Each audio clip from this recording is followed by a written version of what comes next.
So let's ask ourselves, how do I know if I'm one pass or two? The 2K Sports pregame show. Okay, basketball.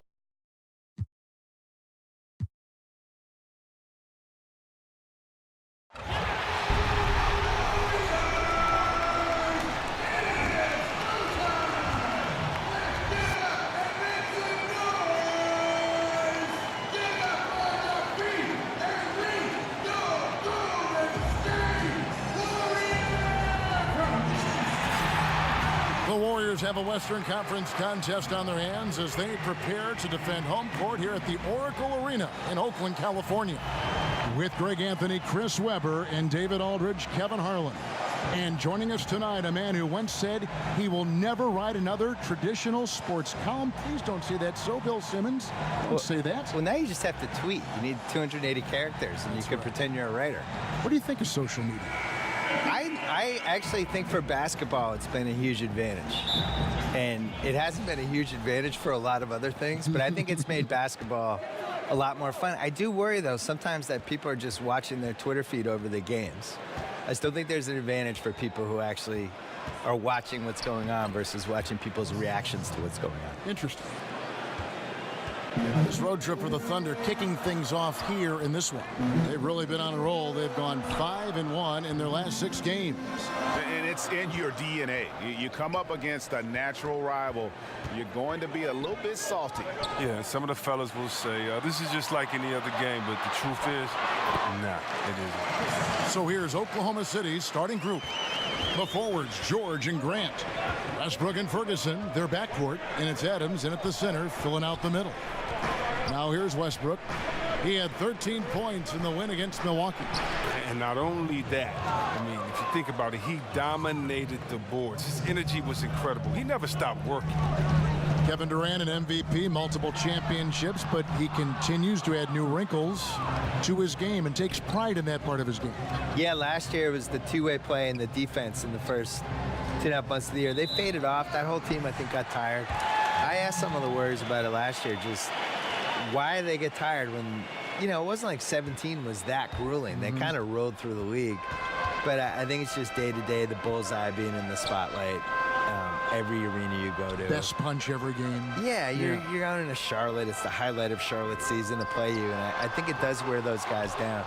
I think the next step with him would be, can he evolve into a stretch 5?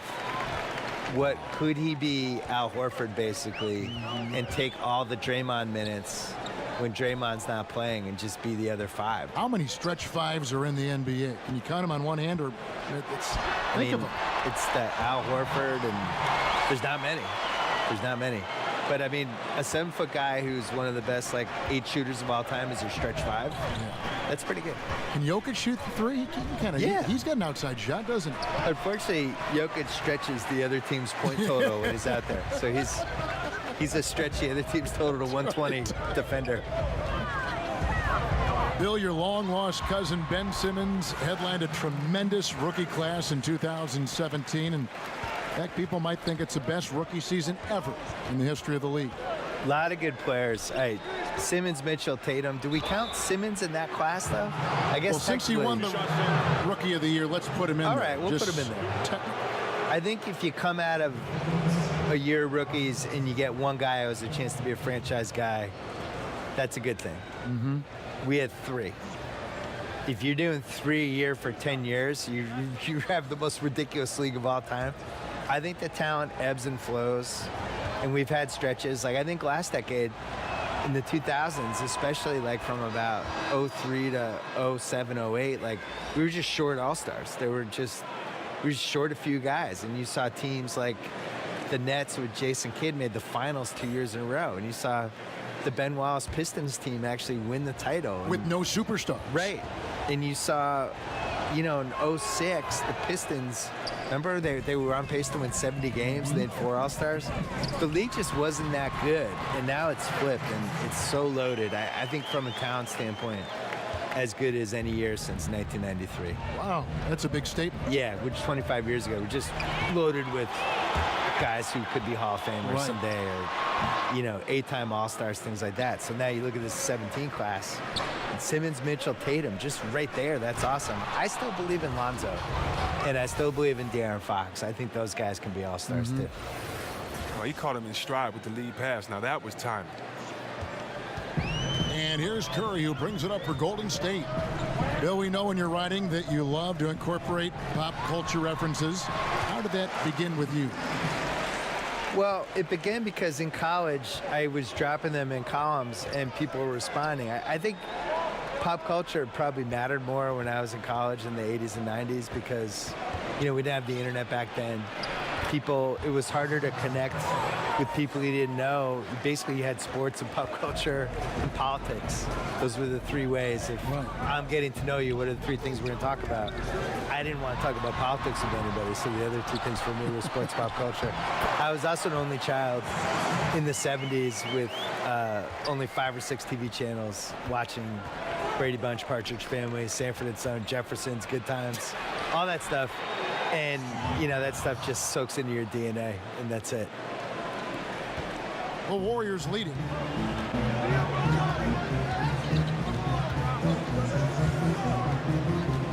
Pass to Thompson.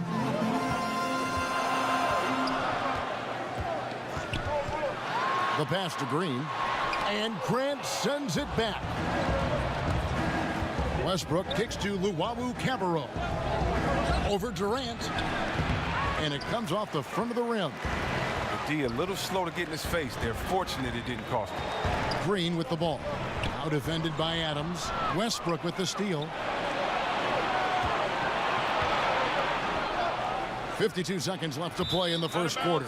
Out of bounds, Golden State takes possession. Let's check out the Western Conference standings right now that we're here in the new year. We take a look at the Warriors. And not a surprise, really, to see them sitting there in that #1 spot in the conference. The excellent brand of basketball they've been putting on display lately has been terrific. And checking out Oklahoma City, 4 games back. And seeing where the Warriors are, as talented a team as they are, has performed at a very high level this season. Everything's gone according to plan up to this point. Yeah, Greg, already the focus has started to turn to the postseason and what they need to do to make a run at the championship. Now here's Curry. Steven Adams unable to get his last shot to go. Here's Cousins, and contact on the shot, so he'll be shooting free throws here. It's very difficult for the D to cleanly contest Cousins, just a hulking presence who bullies his way into shooting fouls. The Warriors shooting their first shots from the stripe in this game. And they've had really good numbers all season from the free throw line.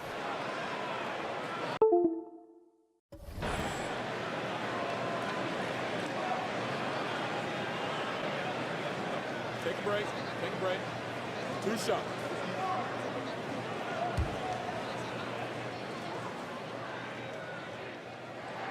First free throw is good. Well, what makes Cousins successful, you have to be willing to challenge people night in and night out at both ends on the floor.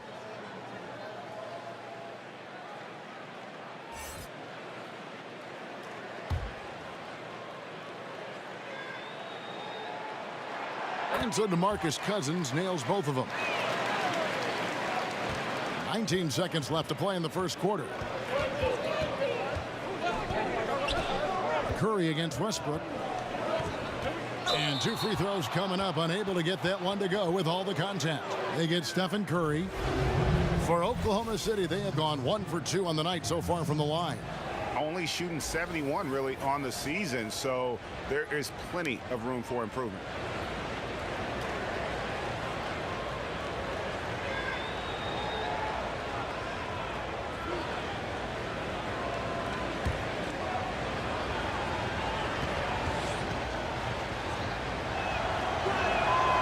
The free throw drops for Russell Westbrook.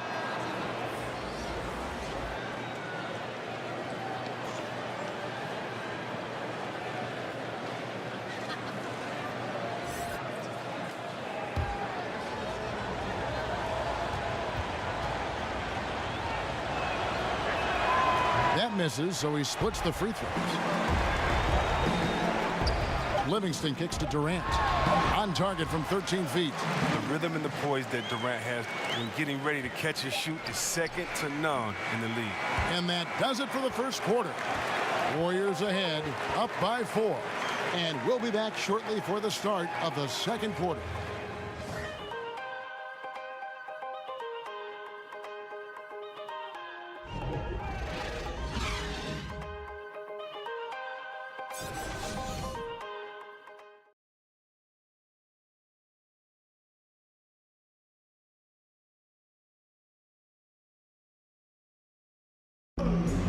One of the most talented big men in the game, DeMarcus Cousins, talked about his maturation over time.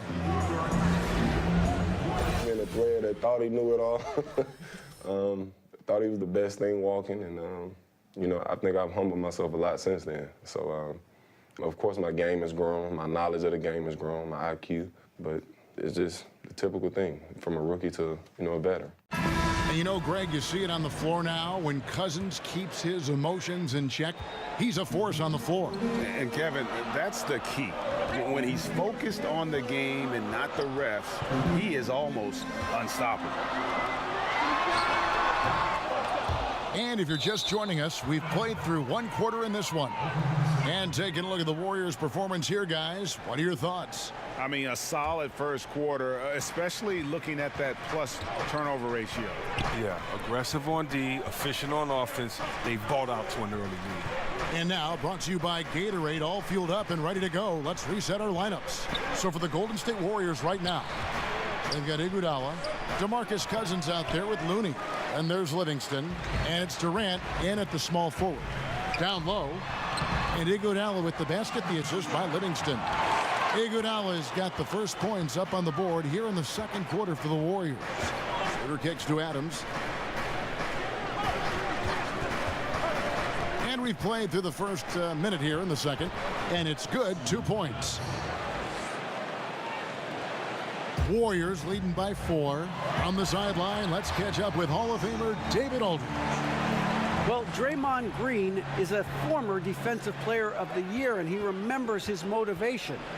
They said I fell in the draft because what position would I guard? I'll never forget that. I'm comfortable guarding any position. When I'm playing against big guys, I battle even harder. You have to prove a point. I won't be a pushover. Kevin? Yeah, he never backs down. Thanks, David. And before the ownership changed in 2010, the Warriors franchise really staggered. Yeah, they staggered to the point that in 2012, I wrote a long column for Grantland about, it was like the 60 reasons you can't blame the Warriors fans for booing their owner on Chris Mullin night.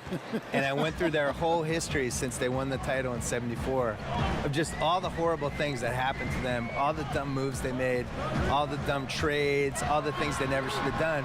It was extensive. And after things flipped around, people mail me that article all the time, like, can you believe it? We've won 3 titles in the last 4 years. You just wrote this. It feels like yesterday. And it was. It's one of the most amazing turnarounds of any franchise I can remember. I'm assuming you're a fan of their front office. Yeah, very, very smart. But, you know, the pieces were there. When they bought the team, everyone thought they overpaid. And not to toot my own horn because I've been wrong a million times, but I was one of the only people who didn't think they overpaid. I just felt like that market was awesome. I love their fans. It was in the heart of Silicon Valley. It made sense that they should be a juggernaut, you know, and they had never really had good ownership. And as we learn over and over every year at the Knicks, like, owners matter. They just do. Bill, we know about the love affair you have with the NBA, and you've written about it for so long. Started with the $4 ticket in Boston with your dad. Yeah, my dad bought season tickets for the 1973-74 Boston Celtics, and it was only one ticket. And I think it was $4 a game, probably like $160 total. And he used to carry me in mainly because they didn't want to pay for a babysitter. So I started going to games that year, probably sleeping through a lot of them. And they won the title. How old were you in 72? So I was 4. Take a break. 4 years old. Take a break. I'm not going to lie. I don't remember anything from that season. The first season I remember is the year later when they lost before the finals to Washington. And then the year later they won the famous finals against Phoenix, the triple overtime game. I was there. Was Cowens on that team? Cowens, Havlicek, Yep. JoJo White. Yep. And I was at the triple overtime game in the 76 finals was probably the most famous NBA game ever of the, the kids out there now would nominate like Game 7, 2016 or something. Triple overtime game was the most famous game ever. And I slept through the entire second half and the first overtime. Oh, no. But then woke up because everybody was standing the whole second overtime, so I had to get up. The shot's good on the assist by George. Adams has got 4 this quarter. Now, how about how he sets his man up there, runs him right into the screen, and then gets the basket. Outside for Curry. There's the basket and make it a double-digit lead. And the Warriors lead by 10. How about the passing? They are moving the ball without any thought, without any individual agenda. And first time out of the game called for Oklahoma City. And the Warriors making a change here. Thompson's checked in. And here's George. He'll bring it up for Oklahoma City. They beat the Warriors during their last encounter in Oakland. And we all know in a hostile environment, always tough, but they were the better team on that night. I absolutely love the fire they showed on the road. You really could tell they wanted that one. Continuing to push the action and build this lead. And you see he's not worried about what's on the scoreboard. He just wants to go ham each possession. Here's Westbrook. Banked in off the glass. Westbrook's got 8. And it's the fearlessness of Westbrook. It's really refreshing to watch. When he's deep inside, he just goes right at you. A shot by Thompson, and no one's around. And another 3 for Golden State. Yeah, that's too good a look to give them from behind the arc. Hey, Bill, thanks for coming by. Fantastic stuff as usual. We really appreciate your time. Appreciate being on. Go Celtics. You can't root on these people. I'm absolutely rooting. That's my team. And, Greg, how much fun is it to have Bill with us? Such a prominent voice in sports journalism and never afraid to speak his mind.